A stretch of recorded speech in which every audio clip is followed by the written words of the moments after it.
آج ہماری کہانی ایک ظالم آدمی اور ایک گائے کی ہے، لیکن کہانی شروع کرنے سے پہلے آپ سب لوگوں سے ریکویسٹ ہے آپ ہمارے چینل کو ضرور سبسکرائب کریں۔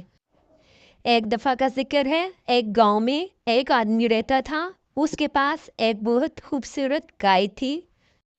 وہ آدمی گائے پہ بہت ظلم کرتا، ہمیشہ اسے باندھ کے رکھتا، اسے کھانا پینا بھی صحیح سے نہ دیتا۔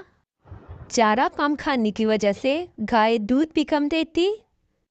دودھ کم دیکھ کر وہ آدمی گائے کو بہت مارنا پیٹنا روز کا معمول تھا۔ ایک تو چارہ کم اور اوپر سے مار پیٹ۔ گائے بہت پریشان تھی۔ گائے نے نہ چاہتے ہوئے بھی گھر چھوڑنے کا اور جنگل کی طرف جانے کا فیصلہ کیا۔ گائے اپنے مالک کو چھوڑ کر جانا نہیں چاہتی تھی۔ وہ یہ بھی جانتی تھی کہ جنگل میں اس کے لیے کتنا خطرہ ہے، لیکن اب اس کا یہاں رہنا بھی بہت مشکل تھا، تو وہ جنگل کی طرف چل پڑی۔ جنگل میں گائے جنگلی جانوروں کی وجہ سے بہت ڈری ہوئی تھی۔ وہ چھپ چھپ کر جنگل میں رہ رہی تھی، لیکن وہ گھر واپس بھی نہیں جا سکتی تھی کیونکہ اسے اپنے مالک کی مار پیٹ یاد تھی۔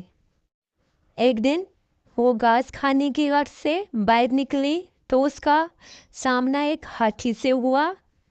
گائے ہاتھی کو دیکھ کر بہت ڈر گئی، وہ بھاگنے ہی والی تھی، تو ہاتھی سمجھ گیا کہ گائے ڈری ہوئی ہے، تو اس نے بڑے پیار سے گائے سے کہا کہ ڈرو نہیں، میں تمہیں کچھ نہیں کہوں گا، یہ بتاؤ تم یہاں جنگل میں کیا کر رہی ہو؟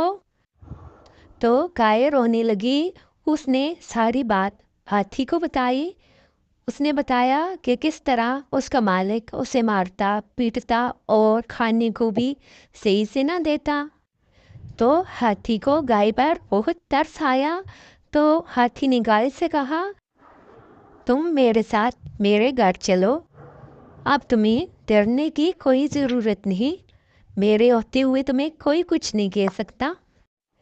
تو گائے ہاتھی کے ساتھ اس کے گھر چلی گئی اور دونوں مل کر رہنے لگے، اور اب گائے بہت خوش تھی۔ اور ادھر آدمی گائے کو ڈھونڈ ڈھونڈ کے تھک چکا تھا، اسے گائے ملنے کی امید ختم ہو چکی تھی اور وہ اپنے نقصان کی وجہ سے بہت پریشان تھا۔ اس کہانی سے ہمیں یہ سبق ملتا ہے کہ ہمیں کسی کا ظلم برداشت نہیں کرنا چاہیے اور اپنی بہتری کے لیے ضرور قدم اٹھانا چاہیے، چاہے اس میں رسکی کیوں نہ ہو۔ اگر ہماری نیت اچھی ہوگی تو اللہ تعالیٰ ہماری مدد ضرور کریں گے۔